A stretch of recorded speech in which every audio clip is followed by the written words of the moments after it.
Hey guys, it's me, EODGamer here, and we have about 4 to 5 days before Luocha's banner as well as Yukong's banner. Some of you who are waiting for the new characters, or maybe you're possibly waiting for Yukong in future, might be interested to pre-farm in advance, and this video is definitely meant for you. I'm going to be sharing with you what I am pre-farming right now to prepare for those characters so that we can try them out as soon as they come about.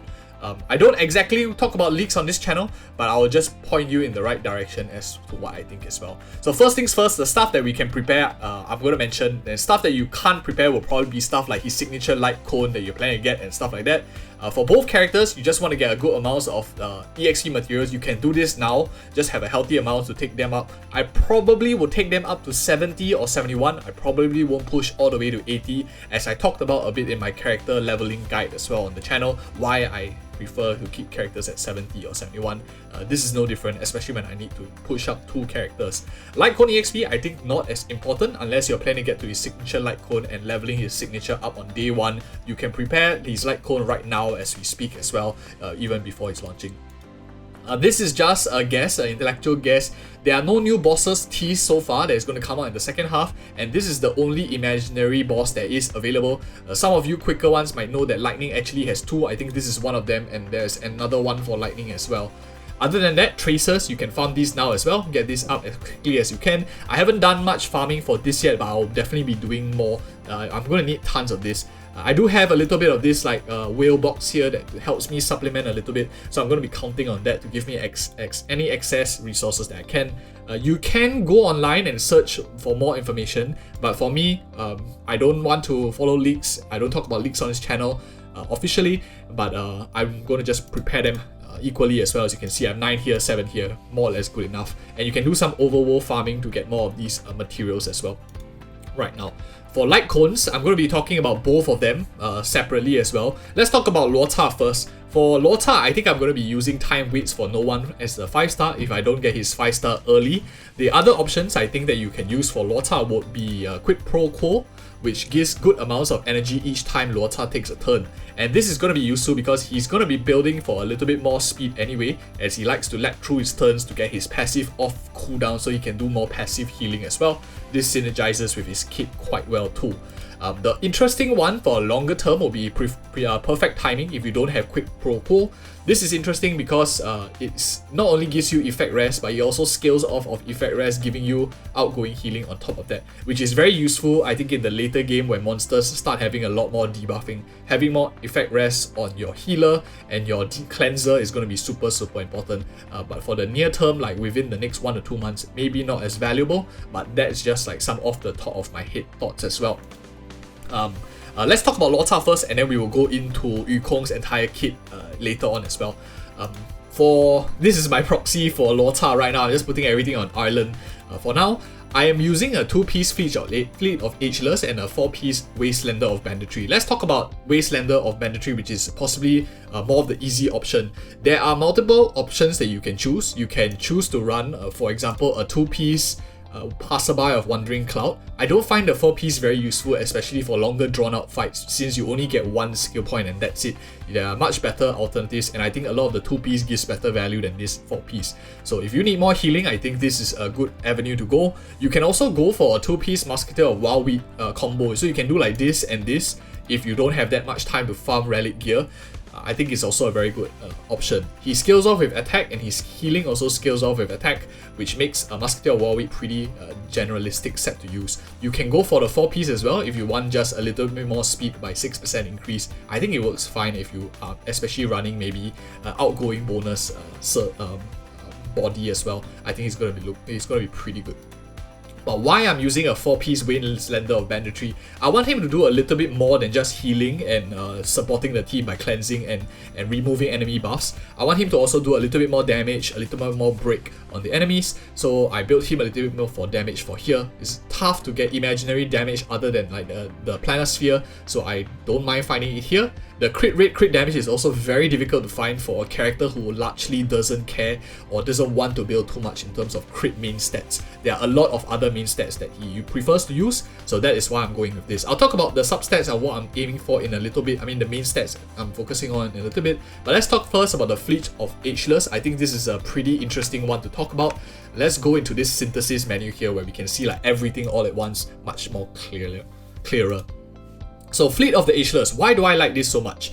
He is going to be relatively squishy because he scales off with attack, meaning that if you put all attack on him, he's going to be kinda like Asta or Tingyun, who are very squishy. If he just pulled purely on attack, 12% HP does make a significant difference to make him slightly chunkier, especially because you don't want him to die being your last resort and healing your entire team. 12% is quite healthy. He generally builds for speed, so this second effect is also quite easily proccable. And increases the attack of all allies by 8%, including himself, which he benefits from as well. I think that you could also run Space Sealing Station, but this is like a little bit more selfish. It increases his own attack, his own damage, and as well as his heals for himself. If you don't have time to farm and you have one available, I don't think there's so much detriment using this as well. Other than that, Inert Salsoto gives him good amounts of crit. It gives him that ultimate damage also, but you largely might not be building him for a lot of crit, especially if you want him to do a lot more healing as well. So those are some things to point out. It's still usable, but I would prefer to play him more as a supportive, maybe a little bit of damage on the side character rather than damage as the focus and healing and everything else on the supplemental side. But we will be doing more testing on day 1 on this channel as well, so you can stay tuned for that. The two other options that you can choose is Talia, which increases break effect, especially if he's your only imaginary character. I think this is going to be pretty strong, but then again it focuses a lot on his individual strengths of him doing damage in terms of imaginary, whereas this kind of like shifts the focus to other characters on your team too. So those are some things that I think about. Sprightly Von Whack of course is really strong, but 5% I do feel is a little bit little in totality. Of course, if you have one lying around with a nice main stats, some of your other characters might be also using it as well. So those are some things to consider. So yeah, those are for my set bonuses, and I explained why I use them. Now let's talk about something that's more interesting, which is probably like the main stats. Over here, I'm looking for, or substats here, I'm just looking for anything that it has a little bit of crit, attack, basically anything really, except maybe like percentage defense and percentage HP. I don't care as much for that, and of course the flat stats, and I don't really care too much about break effect. For him, I know that a break effect does have very good value in small amounts, but he really needs a lot. Effect hit rate also I don't really care too much about. So as you can see, these are like some gears that I've prepared. I'm just like using crit rate, crit damage for him so far. For the body, I'm using an outgoing healing bonus as the main stat. Outgoing healing bonus is a more conservative approach. I'm not too confident of his healing abilities based on my past experiences and the numbers I see. I will need to test him out more live on the day itself, but of course I'll be doing a bit more farming to get maybe an attack percentage one, which will probably be the other alternative if I want a hybrid between damage as well as healing, since it scales off with attack. But one thing to note is I don't really like attack on Luocha because he does scale. Attack, his percentage is quite easily found in a lot of other characters, and although he does scale with attack percentage, I don't think the best place to get it for attack. My preferred choice maybe will be a crit rate main stat for the body if I weren't going with outgoing healing bonus, since attack percentage can be found from Asta, which is a good pair for him as well. So those are some of my thoughts. For the boots, I'm definitely running speed. This character likes to move faster as well because he has a passive that counts down the number of turns that he takes. So it goes on cooldown for a couple of turns based on the turns that Luocha takes as well. Him moving faster means you get more heals, also means you also effectively get more damage, you get more energy restoration in his kit, and also you are able to get more cleansing and more enemy buff removals in this ultimate. Very synergetic. I think speed is very strong. You could run attack percentage if you wanted to, but for the reasons mentioned, I think speed might edge out a little bit more than attack percentage. For the Planisphere, I'm going with an imaginary damage bonus. I think this is a bit aggressive. If you are finding yourself focusing him more of like purely defensive, I think attack percentage is going to be much better for healing since he scales up attack percentage. Imaginary damage bonus is just harder to get from like supports and stuff like that. So I do depend on, as you can see my build here, I do depend on an attack buffer from the team, something like Asta to give more attack buffs to the rest of the team as well. That is the downside of this build, but I think it's overall pretty well balanced. This is not the right one. I'm actually using it on Bronya right now. I'm just putting it as a placeholder. I'm using an energy regeneration rate main stat for Luocha, and he'll be running it with a little bit of crit stats over here. This is a really nice one. I actually chose this with one of my the tokens that you can get, that you can choose the main stat. I chose it for this one. Pretty nice substats, and that is my Luocha preparation build. I'm going to talk about Yukong as well, so if you guys are interested, let's jump in real quick with Lightcones first. I think Lightcones is going to be the interesting one. So you have a couple of options for Harmony Lightcones. I think Dance definitely is going to be very strong for Yukong. You push the whole team up. This is going to be very generalistic. But one thing that a lot of other characters might not be using is going to be this Memories of the Past, which increases her break effect by 28%, adding to her already very strong breaking potential and increasing her damage. If you are a free-to-play player, you don't have Luocha, you don't have, well, likely she's going to be your only imaginary breaker, meaning that you do get some value out of this break effect here as well, since imaginary break is like probably, in my opinion, like the best break effect in the game. You delay the enemy and also speed down the enemy as well. So not too bad in my opinion. And when the wearer attacks, she also additionally regenerates 4 energy, and you know that her passive also increases the amount of break toughness breaking that she does on her normal attacks every once in a while. So I think it's very strong. I think it's also going to be pretty good to level, especially since no one else really will use this. If you think about it, probably maybe only Esta might use this, but there are so many other better options as well. So some things to consider. I think this one is a good offensive one if you're building here for a little bit more damage. This is going to be, Dance is going to be just generally useful. And Planetary Rendezvous, if you have more imaginary characters, will likely see value too. Other than that, I think Chorus is going to be quite strong. After entering battle, increases all attacks by 12%.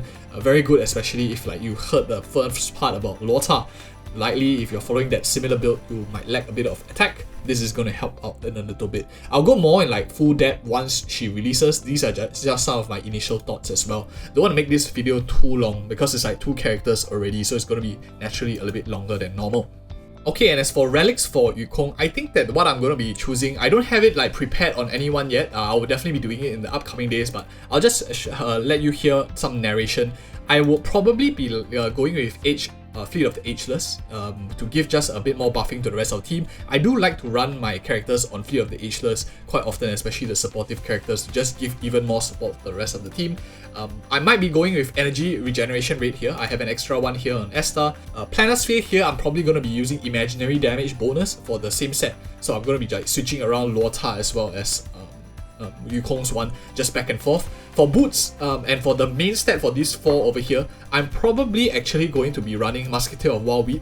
I think she does prefer a little bit more attack and some of this extra speed compared to like min-maxing Wastelander of Bantry. This is, of course, don't get me wrong, I think it's super strong. If you can build it on her with all the right main stats, definitely do feel free. But for a support character, I think about my whole account in totality. I don't think I'll have the excess resource to give her a very best in slot 1. I'll talk more in like the build guide video once I go live, but this is just sharing what I'm preparing. I'm going to be running a 4-piece Musketeer of Wild Wheat. For boots, I'm going to run with speed as well. The faster she moves, I think the faster she can keep out her uptime as well. The trick about Yukong, in my opinion, is since it counts down 2 of your allies' turns, as long as I think that Yukong moves out of 4 characters, she moves either the 2nd fastest or 3rd fastest, it should cycle very nicely, at least getting a lot of your characters' uptime on the buff quite well. I do think that she does benefit from being the fastest in the team also, but we will have to do like a bit more speed tuning testing once I get her live. For body, I think this is where it gets a little bit tricky. My options, I think, will either be going for a crit build, depending on how it feels like, or I'll be running her purely for HP percentage. HP percentage is just meant as like a buffer for the rest of the team. Crit is more if I want to run her as a damage dealer, depending on how much damage she does actually once she goes live as well, and how survivable she is, because how many characters always draw a lot of aggro, and I just want them to be a bit more survivable, so I might run them with like HP percentage if need be also. Of course, for glove and hat, the main stats are fixed. I will be looking for anything with crit rate, crit damage, break effect, all very nice to have, as well as attack percentage. HP or percent also very nice. Can use quite a lot of characters, a pretty versatile character. And yeah, those are basically what I'm preparing for when she goes live. Do stay tuned, I'll be doing a lot more guides on the channel as well. I already have team comp guides for them. If you're interested in like what teams might work well with them, what are interesting, and maybe you want a bit more thoughts on how their kit works and how to play around it and strategize now, do check out these 2 other videos. I'll link right here. And thank you so much for watching. See you in the next video.